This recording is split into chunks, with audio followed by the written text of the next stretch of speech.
Canadians were involved in many battles throughout World War I.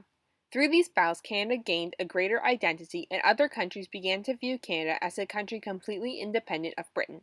Some of the most famous battles Canadians fought in include the Battle of Ypres, the Somme, Passchendaele, and Vimy Ridge.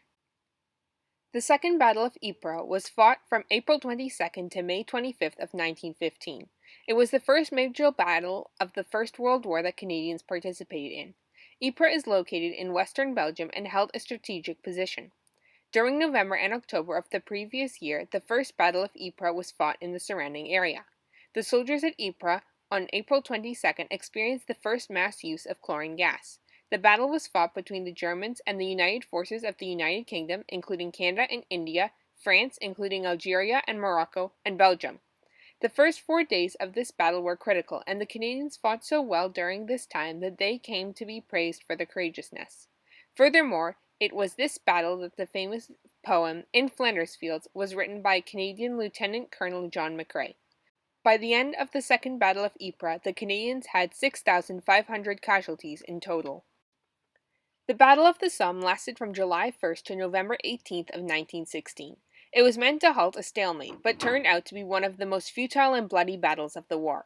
The battle occurred along the French Somme River. In total, there were an estimated 1.2 million casualties as a result of the fighting.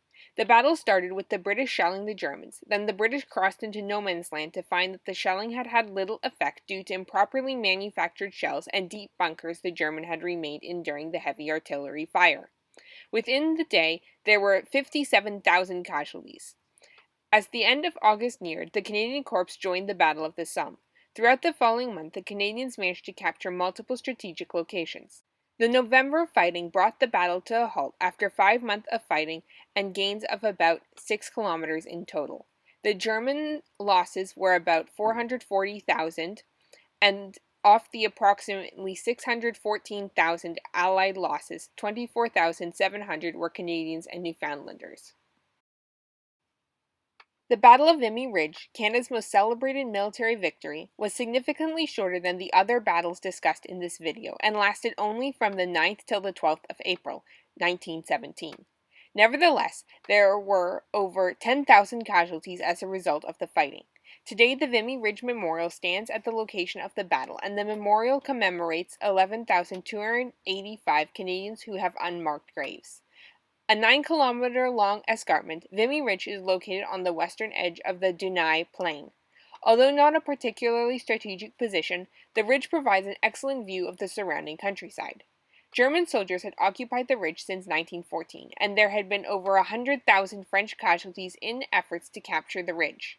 Meticulous plans and many rehearsals prepared the soldiers for the battle. After the 4-day battle, 4 Canadians were awarded Victoria Crosses for their bravery. The Third Battle of Ypres, also known as the Battle of Passchendaele, was yet another example of the ineffectiveness of war. The battle lasted from July 30th till November 10th of 1917. The military leaders tried to use the same methods of planning that had been so effective at Vimy Ridge, but the broken dikes, bombed land, and flooded terrain made the battlefield a quagmire. Commander of the Canadian Corps, Lieutenant General Arthur Currie, was ordered to join the fighting at Passchendaele with his 4 divisions. Although Currie believed that the battle would be pointless due to the untactical position of Passchendaele and cost 16,000 in Canadian casualties, he was pressured to go ahead with the assault. The Canadians did successfully manage to capture the ridge they were assigned to, but 12,000 soldiers were wounded and another 4,000 killed, numbers close to what Currie had estimated. In total, there were 275,000 Allied casualties. Throughout all of World War I, 61,000 Canadians were killed and another 172,000 wounded. Through the battles Canadians participated in, they began to feel greater pride in their country, and World War I helped push for Canada's autonomy from Britain.